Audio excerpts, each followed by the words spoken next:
In the ashes of an old dynasty here arises anew. In the wake of the ending of the Fred Kirk era, immediately following the end of the Sick Naban era, I got a dream, a vision, something beckoned me to humble myself in the mid-majors, specifically in Conference USA, specifically in a little tiny school you might have heard of, in one of the biggest cities, in one of the biggest states in the country, the Houston Cougars. Okay, large aspirations for a middling program in Houston, Texas, and they are seeking the talents of Mr. Jimbo Lewis to bring together a winning formula in Houston with a middling roster coming off of a disappointing 5-7 campaign immediately following a even more tumultuous coaching tenure of Dana Dimmel, amassing just 8 wins in 3 seasons, including an 0-11 season in 2001. Houston is looking for a change. They have only had just 2 winning seasons in the last almost decade. Since 96, they've only had 2 winning seasons. And if you want to stretch it even further back, they've only had 3 winning seasons since 1990.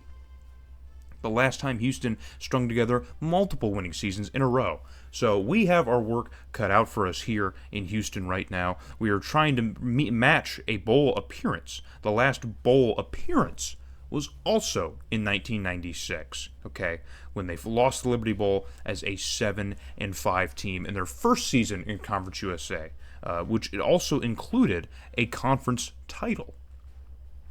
So 96 is our threshold. We got to get there somehow. Obviously, we're trying to smash that expectation, but for right now, that's where we got to at least get to, because this program has not won a bowl game since 1980. So we definitely have a lot of work to do here with the Cougars team in a very tough conference. It's going to be difficult to win moving forward, and hopefully in the future, perhaps Big 12 aspirations? Question mark? Potentially. But now, let's get into this dynasty and just exactly see what kind of work we have in front of us here. So first things first on our dynasty menu, of course, we get a lay of the land here. We're going to have to approach our roster and see exactly what on earth we're even working with here in Houston, because we're rolling with the previous guy's people. We're just rolling with them, okay? We're going to see what we have. So we have 277 overall quarterbacks, one of which being a senior and the one behind it being a sophomore. So between both of these guys, we could probably get some, I don't know, something? Something. It would appear that number 9 is more of an athlete here, boasting that 64 speed. But of course, we look at the throw power and accuracy and see which quarterback, well, what was that 70 stat here? Awareness is a lot higher for 16, which is important. That's an important thing to note. But it looks like as a pure passer, number 9's got a stronger arm, and they're both about equally as accurate. So I honestly don't know if it would be that much of a difference to play either one. We're definitely going to probably roll with 16 as our senior just for this year, because we'll have plenty of time to at least audition number 9. He'll be sticking around, and then we don't have really anything behind. So for depth purposes, quarterback might be something to keep an eye on, but at least it looks like in the near future, for this year and next year, and maybe even the year after that, we'll probably have at least some caliber of starting quarterback with us. Oh my God! Oh my goodness! Oh my goodness gracious! Oh my God! All right. Well, just for reference, while we're looking at this on the depth chart, just I just want to just point it out here. In real life, Art Briles would get this Cougars roster to 7-6 and lose a bowl game. So I don't know if that's possible for Jimbo Lewis, but we'll certainly try, especially with only sub-64 overall running backs on the roster. None of them are really all that fast either. I don't really know who would even be the right option here. They're all young, so we're going to be stuck with these guys for a while. So we desperately need a running back, especially in this game. We're going to need one. Probably going to be leaning heavily on the pass game this year. Yeah, we don't really have a fullback either. Okay, well, what's this? He's a junior, and we have a sophomore. Okay, so we're fine there. Receiver. So we have one good receiver at an 83 overall. He might be a real person in real life. You guys might know. But he is a senior, so he'll be gone after the season. Then it's nothing after that. There's a chance. No, because number 2 is a senior, so he's gone too. I was going to say there's a chance maybe number 2 develops into a 70-plus player, but he's going to be gone for this year, so no. 81 might be our only hope at a 67. I don't know why 86 is second. That's got to change. You're not going to stay there. There you go. And then, yeah, even further down. There we go. Perfect. So now it's better than hot, wet doo-doo, I guess. Not really. Wow, okay. So receiving core is also bad. So the skill positions need some help. Tight end, we have a 79 overall tight end, but he's a senior, so he will be gone. And that, okay, so both of our tight ends are seniors. We're going to be losing both tight ends. We're going to need a tight end entirely, overhaul, in the offseason. Wow, we are in bad shape, guys. We are in really rough shape. Jimbo Lewis might have a short tenure, guys. Our left tackle is a senior at a 66. That's bad. It's not good. We have a 93 overall left guard, also a senior, so he'll be gone. We have a 90. Oh my God, why is the offensive line like low-key good here? What on earth is happening? Is 78? What is happening? But they're all leaving. We're losing all of them. Oh my God, we're losing like our whole line. Yeah, I mean, we're in Texas, so I expect recruiting to actually be kind of easy for this series, which is kind of why I debated even picking Houston, because recruiting in Texas is just in one of those big states like California, Florida, Texas, like those are really easy to get a lot of recruits in. I remember doing an SMU Dynasty off camera, like just some years ago, just having fun with the game, and I was able to turn it around in like 2 or 3 seasons just because you're in Texas. Like, it's that easy. You get like a 3-star prestige school, like winning 8 games, and then you get blue chips out the wazoo. But I don't know if that's going to be happening here. So pass rush here. So we have 6 overall left end, who's a junior, so if he stays, maybe he'll get over 70 something. That might be something there. Losing our top right end at 73 overall, but we have a sophomore behind him.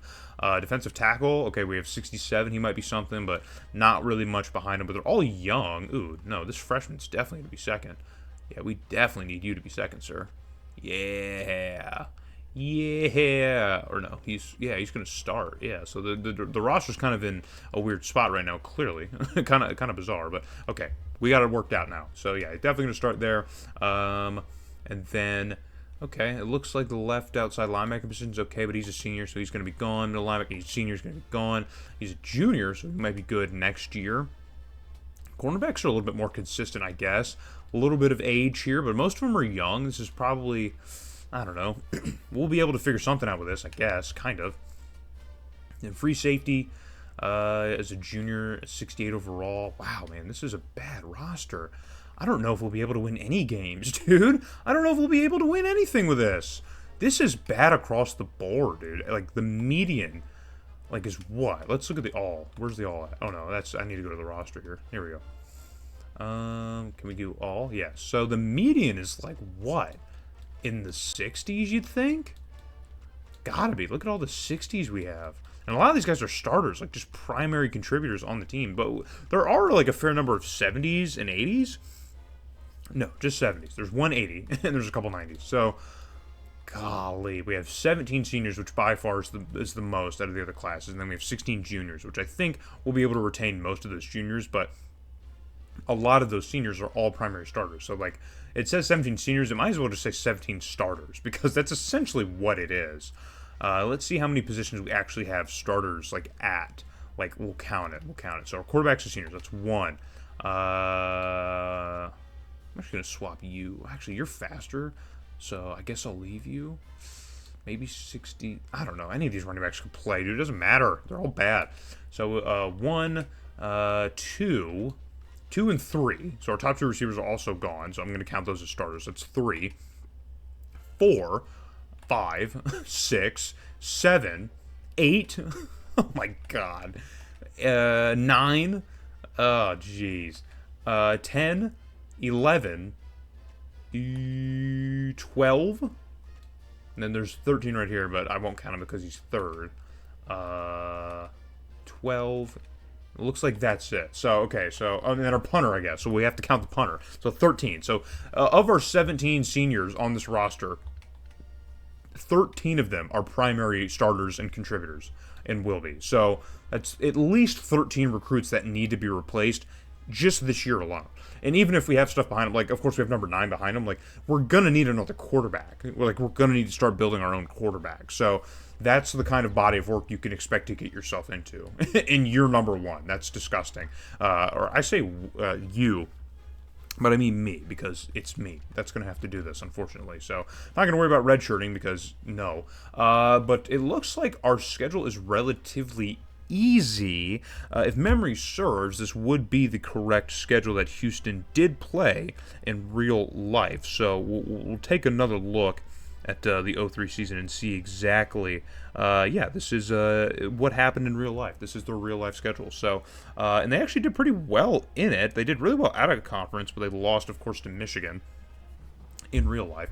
I don't know how it'll do for so we just saw in my Penn State series that Rice was a perennial contender in the WAC, but to start things off, I don't think they'll be that way. And then, of course, Louisiana Lafayette should be a winnable game. Mississippi State is always bad in my sim, so maybe that's winnable, but I doubt it. I would imagine, even as an SEC school, they probably have to have just a higher average of talent than we probably do, so I don't know if that's a winnable game, but I would expect wins against Louisiana Lafayette and maybe Rice. We'll see how Rice starts off this year, but I would expect wins against at least those two, and then in conference is going to be a much different situation. So we're going to look at the actual weekly schedule here, and I'll see exactly who is where nationally. So we're coming in ranked 105, and Rice is 86, so we probably can't. Their rankings are all in the D's, though, so maybe this is a winnable game for us. We're going to watch all these games, so don't worry about it, but yeah, maybe this is a winnable game for us. But of course, we're going to lose to Michigan here. Louisiana Lafayette comes in ranked 106, so this is like the ass Super Bowl of college football. So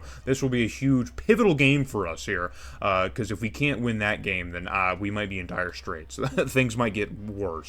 Because I'm only anticipating maybe winning 2 or 3 games. I don't know. We'll have to look at the conference schedule. But Mississippi State is 62nd. So, yeah, they should be. Yeah, look at that. B- is across the board. They should be able to beat us pretty easily in this game. ECU, another road game here. They're 82nd. So, I guess this game might be winnable. Their offense is better than ours. So, probably not. They'll probably still win that game. We get a Week 7 bye, and then we're in the Superdome against Tulane, who's a little bit better than we are in certain aspects, so maybe Tulane probably hands us an easy loss as well. Memphis, who should be on brand with us throughout the series, but they are coming into this game a little bit worse than we are, so we might be able to beat Memphis. We'll take a peek at that here. TCU should be better than us, I think. Yeah, TCU should probably beat us pretty easily. Then we get another bye week in Week 11. Then we have Southern Miss, who will probably be the class of our conference moving forward in this series. We'll see how the sim goes. It didn't really work out that way in the Penn State one, but obviously we know my Bama series, Southern Miss was that team. They just were that team. And then Army should be a winnable game. Army should be one of the worst teams in this series every single year. So if we don't beat Army, I don't know what we'll do. I don't know what we'll do. And then Louisville should also be a pretty tough game for us to try to win. They should be a little bit better than we are. And then we have UAB at the end of the year, who is also bad, but it looks like they stack up pretty well against us. So we might not be able to beat UAB. So let's look again and see what I think is winnable here. So we might be able to beat Rice. I think they are worse on paper than we are, so we should be able to beat Rice. We should be able to beat Louisiana Lafayette. That's 2. We might be able to beat ECU. I'm not going to give it to us. We should be able to beat Memphis, but I think it's another kind of toss-up. We might not. We should be able to beat Army. So as far as guaranteed wins go, I'm giving us 3. We should beat Army, Louisiana Lafayette, and Rice. But if you're keeping track of that, that's 1 conference win. So that's not great. So we should be able, I think, to at least steal 1 or 2 more other conference games. Which if we won the 3 guarantees and stole a couple conference games, that'd be 5-7. That's not a bad first year with this horrible roster. I just want to maintain the 2-star, because if we finish with 1 or 2 wins, we're probably going to lose that 2nd star, and that's not a good way to start this off. So I'm prepared to go through multiple coaches just to try and get Houston back on track here. That's what we're going to start. And as I said in the Penn State episodes, talking about a new series, I'm going to run this like the Bill series. So the next episode, we're going to be watching this Rice game and this Michigan game. That's where we're going to start, is with Rice and Michigan. And then the next video, we're going to be getting Louisiana Lafayette and Mississippi State. And then we're going to get ECU and, well, not the bye week, and Tulane, right? So that's going to be a tough road trip. And then, of course, we'll have Memphis and TCU in the next episode.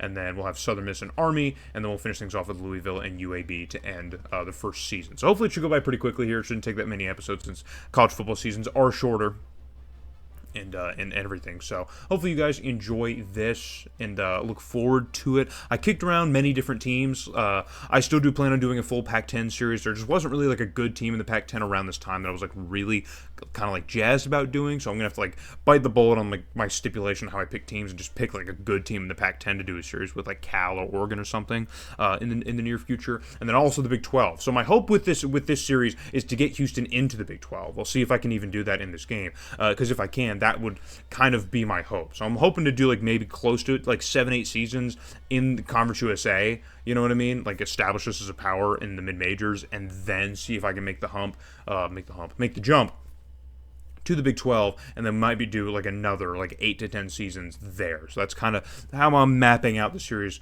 roughly, but we'll see how it goes. We'll see how it goes. We'll rock with it. Hopefully you guys are rocking with it. Any thoughts, questions, comments, concerns, please feel free to leave them. And I will see you guys in the next one when we, I should have been putting this up. See you guys in the next one when we go up against the Rice Owls, man. First game here. And Jimbo Lewis's tenure up against the Rice Owls.